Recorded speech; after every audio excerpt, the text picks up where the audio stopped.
Hello guys and welcome here. So in today's video we are going to talk about the bin to oct function inside of Microsoft Excel.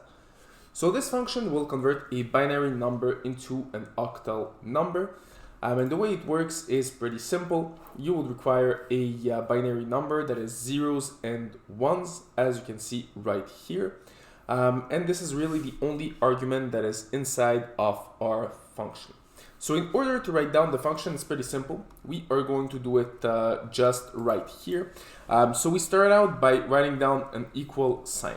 Then once it's done, we can just write down bin to oct. And then we can select this function right there. As you can see here, you will have to enter your argument, which is the binomial number. So let's say, for example, we select this one right here, that is in the cell H5. Then we close our parentheses and we can run our function.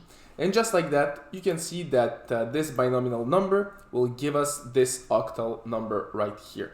What we can do, we can just drag down this function from here to there to have the answer to all the binomial numbers right here.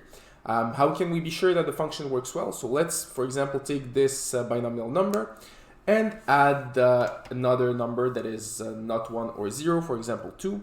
And as you can see, it will return an error sign because binomial numbers are really between, it's either 1, either 0. It can be a number other than 1 or 0. It's the machine language. So if we, for example, change it for 1, as you can see, it will return us those octal numbers right here. So this is how you use the bin to oct function inside of Microsoft Excel.